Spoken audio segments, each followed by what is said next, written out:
ನಮಸ್ಕಾರ, ನ್ಯೂಸ್ 18 ಕನ್ನಡ ಡಿಜಿಟಲ್ಗೆ ಸ್ವಾಗತ. ನಾನು ದಿವ್ಯಾ ಪೆರ್ಲಾ. ಇತ್ತೀಚೆಗಷ್ಟೇ ತಮಿಳುನಾಡಿನ ಸಿಎಂ ಹಾಗೂ ಕಾಲಿವುಡ್ನ ಸ್ಟಾರ್ ನಟ ವಿಜಯ್ ಅವರ ಡಿವೋರ್ಸ್ ಕೇಸ್ ಕ್ಲೋಸ್ ಆಗಿದೆ. ಚೆಂಗಲ್ಪಟ್ಟು ಫ್ಯಾಮಿಲಿ ಕೋರ್ಟ್ನಲ್ಲಿ ಅವರ ಪತ್ನಿ ಸಂಗೀತಾ ಸ್ವರ್ಣಲಿಂಗಂ ಅವರು ಈ ವರ್ಷದ ಫೆಬ್ರವರಿಯಲ್ಲಿ ತಮ್ಮ ಗಂಡನಿಂದ ವಿಚ್ಛೇದನೆಯನ್ನು ಕೋರಿ ಅರ್ಜಿಯನ್ನ ಸಲ್ಲಿಸಿದ್ರು. ಈ ವಿಚ್ಛೇದನೆ ಅರ್ಜಿ ಮಾತ್ರ ಸಿಕ್ಕಾಪಟ್ಟೆ ಸುದ್ದಿಯಾಗಿತ್ತು. ಅದರ ಬೆನ್ನಲ್ಲೇನೆ ಸಾಕಷ್ಟು ಬೆಳವಣಿಗೆಗಳು, ವಿಜಯ್ ಕುರಿತಾಗಿ ಟೀಕೆಗಳು ಕೂಡ ಕೇಳಿ ಬಂದಿದ್ವು. ಆದ್ರೆ ವಿಜಯ್ ಅವರು ಇದರ ಬಗ್ಗೆ ಯಾವುದೇ ರೀತಿಯಲ್ಲಿ ಪ್ರತಿಕ್ರಿಯೆ ಕೂಡ ಕೊಟ್ಟಿರಲಿಲ್ಲ. ಸದ್ಯ ಇತ್ತೀಚಿನ ಹಿಯರಿಂಗ್ ನಲ್ಲಿ ಸಂಗೀತಾ ಅವರು ತಮ್ಮ ಡಿವೋರ್ಸ್ ಅರ್ಜಿಯನ್ನ ವಾಪಸ್ ಪಡೆಯೋದಾಗಿ ಹೇಳಿದಾಗ ಈ ಒಂದು ಕೇಸ್ಗೆ ಟ್ವಿಸ್ಟ್ ಸಿಕ್ಕಿತ್ತು. ಅಷ್ಟೇ ಅಲ್ಲದೇನೆ ಕೋರ್ಟ್ ಕೂಡ ಈ ಒಂದು ಕೇಸನ್ನ ಕ್ಲೋಸ್ ಮಾಡಿತ್ತು.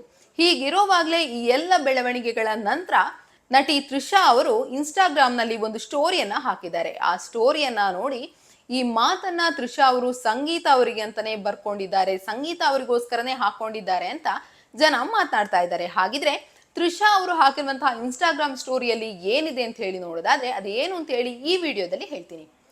ತ್ರಿಷಾ ಅವರು ಸಂಗೀತಾ ಬಗ್ಗೆ ಹಾಕಿದ್ದಾರೋ ಅಥವಾ ಬೇರೆ ಯಾವುದೇ ವ್ಯಕ್ತಿಯ ಬಗ್ಗೆ ಹಾಕಿದ್ದಾರೋ ಅಥವಾ ಸುಮ್ಮನೆ ಜನರಲ್ ಆಗಿ ಹಾಕಿದ್ದಾರೋ ಅನ್ನೋದು ಯಾವುದೇ ರೀತಿಯ ಸ್ಪಷ್ಟನೆ ಇಲ್ಲ. ಅವರ ಇನ್ಸ್ಟಾಗ್ರಾಮ್ ಸ್ಟೋರಿಯಲ್ಲಿರುವಂತಹ ವಿಷಯ ಏನಪ್ಪಾ ಅಂತ ಹೇಳಿದ್ರೆ, ಈ ವಯಸ್ಸಿನಲ್ಲಿ ನಿಮ್ಗೆ ಇಷ್ಟೊಂದು ಡ್ರಾಮಾ ಬೇಕಾ, ಹೋಗಿ ದುಡ್ಡು ಮಾಡ್ಕೊಳ್ಳಿ, ನೆಮ್ಮದಿಯಾಗಿರಿ ಅಂತ ಇಷ್ಟೇ ಒಂದು 2 ಲೈನನ್ನ ತ್ರಿಷಾ ಅವರು ಶೇರ್ ಮಾಡಿರೋದು. ಸದ್ಯ ಈ ಒಂದು ವಿಚಾರವನ್ನ ಬಹಳಷ್ಟು ಜನರು ಸಂಗೀತಾ ಅವರಿಗೆ ರಿಲೇಟ್ ಮಾಡಿ ಮಾತನಾಡ್ತಾ ಇದ್ದಾರೆ. ಅದಕ್ಕೆ ಕಾರಣ ಏನು ಅಂತ ಹೇಳಿದ್ರೆ, ಒಂದ್ಸಲ ಸಂಗೀತಾ ಅವರು ಡಿವೋರ್ಸ್ ಬೇಕು ಅಂತ ಹೇಳಿ ಕೋರ್ಟ್ ಮೆಟ್ಟಿಲೇರಿದ್ರು. ಆ ನಂತರ ಅದ್ರಲ್ಲಿ ಆ ಒಂದು ಡಿವೋರ್ಸ್ ಅರ್ಜಿಯಲ್ಲಿ ನಾವು ಗಮನಿಸಿರ್ಬೋದು, ಸಾಕಷ್ಟು ವಿಚಾರಗಳನ್ನ ಕೂಡ ಅವರು ರಿವೀಲ್ ಮಾಡಿದ್ರು. ತಮ್ಮ ಗಂಡನ ಜೊತೆಗಿರುವಂತಹ ಫೋಟೋವನ್ನ ನಟಿಯೊಬ್ರು ಸೋಷಿಯಲ್ ಮೀಡಿಯಾದಲ್ಲಿ ರಾಜಾರೋಷವಾಗಿ ಹಾಕೊಳ್ತಾ ಇದ್ದಾರೆ. ಇದರಿಂದಾಗಿ ತನ್ನ ಮಕ್ಕಳಿಗೂ ಕೂಡ ಮುಜುಗರ ಆಗ್ತಾ ಇದೆ. ಈ ಸಂಬಂಧವನ್ನ ಮುಂದುವರಿಸೋದಿಲ್ಲ, ನಂಗೆ ನೀಲಂಕರೈನಲ್ಲಿರುವಂತಹ ಮನೆಯಲ್ಲಿ ಉಳಿದುಕೊಳ್ಳಿಕ್ಕೆ ಅವಕಾಶವನ್ನು ಕೊಡಬೇಕು ಅಂತ ತಮ್ಮ ಅರ್ಜಿಯಲ್ಲಿ ತಿಳಿಸಿದ್ರು. ಈ ಒಂದು ಅರ್ಜಿ ಸಿಕ್ಕಾಪಟ್ಟೆ ವೈರಲ್ ಕೂಡ ಆಗಿತ್ತು. ಆದ್ರೆ ದಿಢೀರಾಗಿ ಇತ್ತೀಚಿನ ವಿಚಾರಣೆಯಲ್ಲಿ ಸಂಗೀತಾ ಅವರು ತಮ್ಮ ಅರ್ಜಿಯನ್ನ ಹಿಂಪಡೆದ್ರು. ಇದು ನಿಜಕ್ಕೂ ಕೂಡ ಬಹಳಷ್ಟು ಜನರಿಗೆ ಅಚ್ಚರಿ ನಡೆಯಾಗಿತ್ತು. ಆದ್ರೆ ಆ ಕೇಸ್ ಕ್ಲೋಸ್ ಆಗಿದ್ರು ಕೂಡ ವಿಜಯ್ ಹಾಗೂ ಸಂಗೀತಾ ಅವರು ಸಪರೇಟ್ ಆಗಿಯೇ ಇದ್ದಾರೆ ಅಂತ ಹೇಳುವಂಥದ್ದು ಎಲ್ರಿಗೂ ಗೊತ್ತು. ವಿಜಯ್ ಅವರು ಚೆನ್ನೈಯಲ್ಲಿದ್ರೆ ಸಂಗೀತಾ ಅವರು ತಮ್ಮ ಮಗಳ ಜೊತೆ ಲಂಡನ್ ನಲ್ಲಿದ್ದಾರೆ.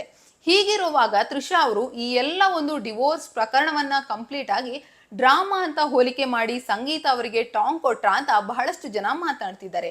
ಅದೇನೇ ಇರ್ಲಿ, ಈ ಒಂದು ಸಂದರ್ಭದಲ್ಲಿ ತ್ರಿಷಾ ಅವರು ಈ ರೀತಿಯಾಗಿ ಯಾಕೆ ಪೋಸ್ಟ್ ಮಾಡಿದ್ದಾರೆ ಅಂತ ಹೇಳಿ ಅಭಿಮಾನಿಗಳು ಚರ್ಚಿಸ್ತಾ ಇದ್ದಾರೆ.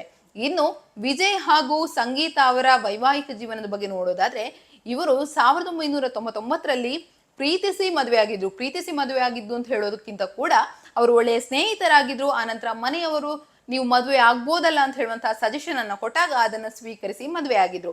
ಅವರಿಗೆ 2 ಮಕ್ಕಳು ಕೂಡ ಇದ್ದಾರೆ, ದಿವ್ಯಾ ಹಾಗೂ ಜೇಸನ್ ಸಂಜಯ್ ಸಿಗ್ಮಾ ಎನ್ನುವಂತಹ ಸಿನಿಮಾದ ಮೂಲಕ ಡೈರೆಕ್ಟರ್ ಆಗಿ ಕಾಲಿವುಡ್ಗೆ ಎಂಟ್ರಿ ಕೊಡೋದಕ್ಕೆ ರೆಡಿ ಆಗಿದ್ರೆ, ದಿವ್ಯಾ ಸಾಶಾ ಅವರು ಲಂಡನ್ ನಲ್ಲಿ ತಮ್ಮ ಎಜುಕೇಶನ್ ಅನ್ನ ಕಂಟಿನ್ಯೂ ಮಾಡ್ತಾ ಇದ್ದಾರೆ. ಸದ್ಯ ತ್ರಿಷಾ ಅವರು ಇನ್ಸ್ಟಾಗ್ರಾಮ್ ನಲ್ಲಿ ಹಾಕಿರುವಂತಹ ಸ್ಟೋರಿ ಸಾಕಷ್ಟು ಚರ್ಚೆಗೆ ದಾರಿ ಮಾಡಿದೆ. ನಿರ್ಭೀತ, ನಿಷ್ಪಕ್ಷಪಾತ, ವಿಶ್ವಾಸಾರ್ಹ ಸುದ್ದಿಗಳಿಗೆ ಮತ್ತೊಂದು ಹೆಸರಾಗಿರೋ ನ್ಯೂಸ್ 18 ಕನ್ನಡ ಈಗ ಆಪ್ನಲ್ಲೂ ಲಭ್ಯ ಇದೆ. ದಯವಿಟ್ಟು ಇಲ್ಲಿರೋ QR ಕೋಡ್ ಅನ್ನ ಸ್ಕ್ಯಾನ್ ಮಾಡಿಕೊಂಡು ಆಪ್ ಡೌನ್ಲೋಡ್ ಮಾಡೋದಕ್ಕೆ ಮರಿಬೇಡಿ. ನಿಮ್ಮ ಬೆಂಬಲ ಹೀಗೆ ಸದಾ ನಮ್ಮೊಂದಿಗಿರಲಿ. ಧನ್ಯವಾದ.